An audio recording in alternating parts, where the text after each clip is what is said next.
मुरली वाले की यादें कम होती चली गईं, उसकी स्मृतियाँ क्षीण होती चली गईं।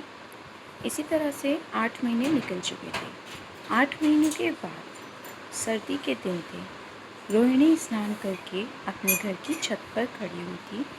आजानुलंबित केश, आजानुलंबित अर्थात घुटने तक लंबे, केश मतलब बाल, घुटने तक लंबे बालों को सुखा रही थी। इस समय नीचे की गली में एक स्वर सुनाई दिया। गली में एक आवाज़ सुनाई दी, बच्चों को बहलाने वाला, मिठाई वाला। पहला स्वर था बच्चों को बहलाने वाला, खिलौने वाला। दूसरा स्वर था बच्चों को बहलाने वाला, मुरलिया वाला। और तीसरा स्वर है बच्चों को बहलाने वाला, मिठाई वाला। तो अब वह व्यक्ति मिठाई वाला बनकर बच्चों से अपनी खुशियों को पाने आया था। मिठाई वाले का स्वर उसके लिए परिचित था। जैसे ही मिठाई वाले की आवाज़ सुनी, रोहिणी को समझ आ गया कि ये आवाज़ मैं पहले भी सुन चुकी हूँ। रोहिणी तुरंत नीचे उतर कर आई। उस समय उनके पति विजय बाबू घर में नहीं थे। उनकी वृद्ध दादी, उनकी बूढ़ी दादी जो थी वो घर पर थी। रोहिणी उनके पास जाकर बोली, दादी, चुन्नू मुन्नू के लिए मिठाई लेनी है, ज़रा कमरे में चलकर ठहराओ। तो ज़रा कमरे में जाकर इस मिठाई वाले को बुलाओ और इससे मिठाई का मोल भाव करके उचित दाम लगवा लो। मैं उधर कैसे जाऊँ, कोई आता ना हो। रोहिणी कहती है, क्योंकि रोहिणी उस घर की बहू थी और घर की बहुएं घर से बाहर नहीं निकलती हैं, इसलिए उसने दादी से कहा कि मैं उधर जाकर मिठाई वाले से बात नहीं कर सकती, आप जाकर उसे बुलाओ और मिठाई को ठहराओ। ज़रा हटकर मैं भी चिक की ओट में खड़ी रहूँगी। चिक मतलब वही पर्दा जो आपने देखा होगा कि चटाई जैसा होता है, बाँस की पतली पतली संटियों से बना होता है। तो रोहिणी ने कहा कि मैं चिक की ओट मतलब आड़, छाव मतलब थोड़ा पीछे छिपकर बैठी रहूँगी। तो मैं भी आपकी बात सुनती रहूँगी ताकि मिठाई वाला आपको ना ठगे या फिर आपके साथ भी किसी प्रकार की ठगी ना हो। दादी उठकर कमरे में आकर बोली, ए मिठाई वाले, इधर आना। फिर दादी ने मिठाई वाले को आवाज़ लगाई और अपने घर की ओर बुलाया। मिठाई वाला निकट आया, बोला, कितनी मिठाई दे दूँ माँ जी?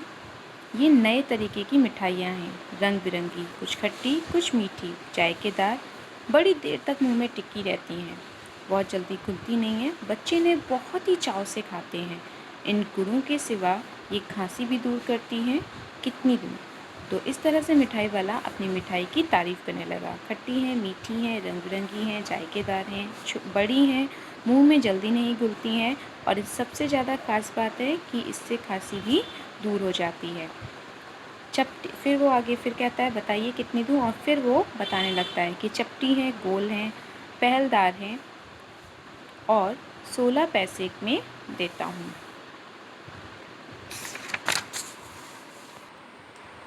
एक पैसे में 16 देता हूँ। दादी बोली, 16 तो बहुत कम है, भला एक पैसे में 25 तो देना चाहिए। मिठाई वाला बोला, नहीं दादी, अधिक नहीं दे सकता, इतनी भी देता हूँ, ये भी बहुत अधिक है।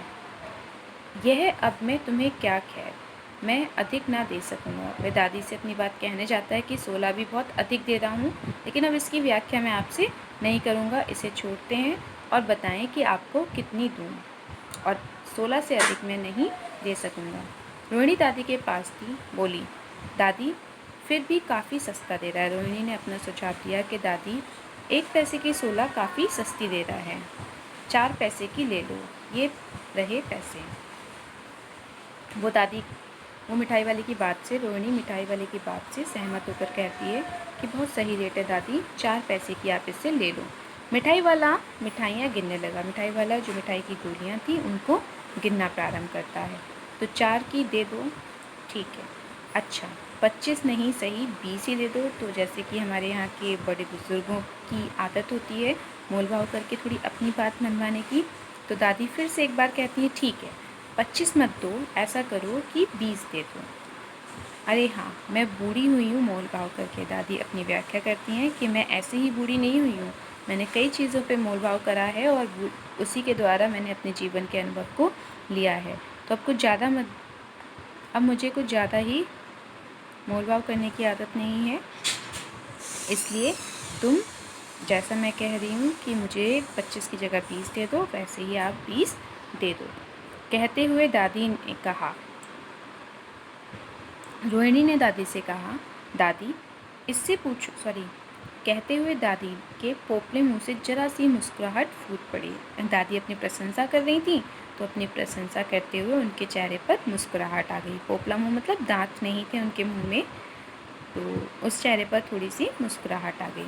रोहिणी ने दादी से कहा, दादी इससे पूछो कि तुम शहर में और भी कभी आए थे या पहली बार आए हो। रोहिणी के मन में जो जिज्ञासा थी, रोहिणी ने अब अपने सवाल करना प्रारंभ किया। उसने पूछा कि क्या तुम इस शहर में पहले भी आए थे या फिर आज पहली बार आए हो?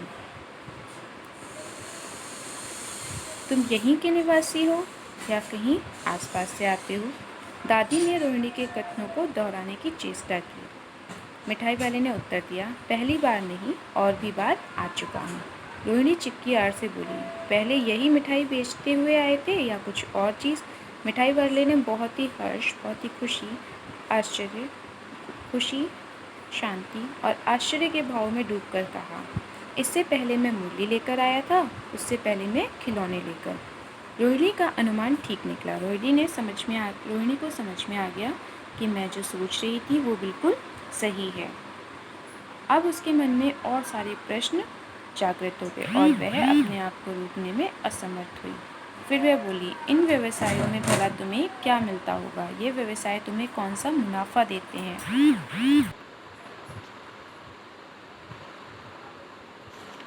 वह बोला, मिलता भला क्या है?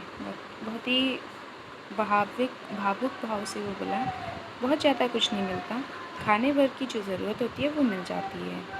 कभी नहीं, कभी कभी कुछ भी नहीं मिलता, पर हाँ, मैं संतोष रखता हूँ, धीरज रखता हूँ और इन सब में ही मुझे जितने सुख की प्राप्ति होती है उसे लेकर जो सुख मैं चाहता हूँ वो सुख मुझे मिल जाता है और मैं उसे प्राप्त कर लेता हूँ। सो कैसे? वह भी बताओ। रोहिणी कहती है, वो कैसे, ये भी बताओ। अब व्यर्थ की बातों की क्यों चर्चा करूं? फिर वो फेरी वाला कहता है कि ये सारी बातें आपके लिए व्यर्थ हैं, तो मैं इन व्यर्थ की बातों की चर्चा नहीं करना चाहता। उन्हें आप जाने ही दें। उन बातों पर कोई भी विचार विमर्श करना ठीक नहीं, उनको आप रहने दें। उन बातों को सुनकर आपको केवल दुख ही होगा। आज मिठाई वाला थोड़ा भावुक था। वो कह रहा है, उन बातों को अगर आपने सुना तो इन बातों को सुनकर आपको दुखी होगा। बस इतना बताया है कि तब और भी बता दो। फिर रोहिणी कहती है, जब इतना कुछ बताया है, इतने भाव में हो, तो फिर जो पूछा जा रहा है वो भी बताओ। मैं तुम्हारे बारे में जानने के लिए बहुत अधिक उत्सुक हूँ। तुम्हारा हर्ज ना होगा। फिर रोहिणी कहती है, तुम्हारा मैं कोई भी नुकसान नहीं होने दूंगी, मैं और भी मिठाई ले लूँगी। जितना समय तुम यहाँ व्यतीत करोगे मैं तुम्हारा कोई भी नुकसान नहीं होने दूंगी। मैं और मिठाई खरीद लूँगी, तो जितने समय में तुम कहीं और मिठाई बेचते हो उतना नुकसान मैं यहाँ पर पूरा करा दूँगी। अतिशय गंभीरता के साथ, अतिशय मतलब बहुत अधिक गंभीरता के साथ मिठाई वाले ने कहा, मैं भी अपने नगर का एक प्रतिष्ठित आदमी था। मैं अपने नगर का एक बहुत ही सभ्य और प्रतिष्ठित मतलब कि बहुत अधिक सम्मानित आदमी था। मेरा खुद का घर था, मेरा व्यापार था, गाड़ी थी, घोड़े थे, नौकर चाकर थे, सभी कुछ सारी चीज़ें मेरे पास थी। स्त्री भी थी, मतलब मेरी पत्नी भी थी, छोटे छोटे 2 बच्चे भी थे। मेरा वह सोने का संसार था, मतलब वो जो मेरा पूरा परिवार था, वहाँ जो खुशियाँ थी, वो व्यापार था, वो सब एक सोने का संसार था। बाहर संपत्ति का वैभव भी था, मेरे पास बहुत अधिक संपत्ति भी थी। बाहर मेरे पास धन संपत्ति, मकान, गाड़ी, नौकर चाकर सब कुछ थे और भीतर से मेरा सांसारिक सुख भी पूरा था। पत्नी थी, बच्चे थे और उनकी किलकारियाँ थी। पत्नी मेरी बहुत सुंदर थी, मेरे प्राणों से प्यारी थी। बच्चे ऐसे सुंदर थे जैसे कि सोने के सजीव खिलौने हो। मेरे दोनों बच्चे ऐसे थे जैसे कि सोने के खिलौनों में जान डाल दी हो। उनकी हठखेलियाँ, उनके खेल, उनके बचपन से भरे हुए खेल मेरे और उन खेलों से मेरे घर में मचता हुआ शोर, उनकी किलकारियाँ बहुत ही अद्भुत थी। लेकिन समय ने मेरे साथ बहुत खराब किया। विधाता ईश्वर की जो रचना थी, जो लीला थी, वो बहुत ही अजीब थी। अब मेरे पास कुछ भी नहीं रहा। मेरे पास घर था, नौकर चाकर थे, व्यापार था, प्रतिष्ठा थी, पत्नी थे, बच्चे थे, मेरे पास सब कुछ था। लेकिन ईश्वर ने ऐसी लीला खेली, समय की ऐसी गति आई कि अब मेरे पास कुछ भी नहीं। दादी, प्राण निकाल नहीं निकले। दादी से कहता है कि दादी, ये सारी परिस्थिति ऐसी थी कि जिसे देखकर बस मेरा शरीर तो है, बस मेरे शरीर से बाहर प्राण नहीं निकले हैं। इसलिए अपने उन बच्चों को खोज में निकला हूँ, इसलिए मैं अपने बच्चों की खोज में बाहर की ओर निकला हूँ। वे सब अंत में होंगे तो यहीं कहीं। मिठाई वाला कहता है कि भले ही अब वो मेरे साथ नहीं है, लेकिन वो किसी न किसी रूप में इन बच्चों में मुझे अवश्य कहीं मिल जाएंगे। आखिर कहीं ना कहीं जन्मे ही होंगे, मेरे प्यारे बच्चों ने कहीं ना कहीं तो जन्म लिया होगा। इस तरह घुल घुल कर मरता हूँ, इस तरह मैं अपने घर में रहता और घुट घुट कर मरने की कोशिश करता। उससे अच्छा मैंने स्वयं को संतोष और शांति देने के लिए प्रयास किया।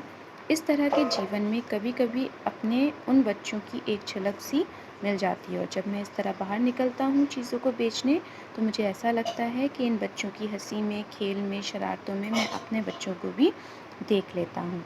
पैसों की कमी थोड़ी है, मेरे पास पैसों की कोई भी कमी नहीं है। आपकी दया से पैसे तो काफ़ी हैं। धन दौलत की मेरे पास अब भी कोई कमी नहीं है। जो नहीं है, इस तरह उसी को पा जाता हूँ, और जो मेरे पास नहीं है, मेरे बच्चों की खुशी, मेरे बच्चों की किलकारियाँ, तो इस तरह जब मैं गाँव-गाँव जाकर घूमता हूँ, नगर-नगर जाकर घूमता हूँ, तो बच्चों की खुशी में मैं अपने बच्चों को ही देखता हूँ। रोहिणी ने अब मिठाई वाले की ओर देखा। उसकी आंखों से आंसुओं के तर हैं। रोहिणी ने मिठाई वाले का चेहरा देखा। उसकी आंखों में आंसू थे। इसी समय चुन्नू मुन्नू आ गए। रोहिणी से लिपटकर उसका आंचल पकड़कर बोले, अम्मा मिठाई। दोनों बच्चे आ गए। रोहिणी का आंचल पकड़कर, पल्ला पकड़कर कहने लगे, अम्मा मिठाई। तो बच्चों की बात सुनकर मिठाई वाले ने कहा, लो, मुझसे लो। यह कहकर तत्काल उसने कागज़ की 2 पुड़ियाँ बनाई और पुड़िया में चुन्नू मुन्नू को मिठाई दे दी। रोहिणी ने भीतर से पैसे फेंक कर दिए। रोहिणी बाहर नहीं आ सकती थी क्योंकि वो बहू थी, वो पर्दे के पीछे थी।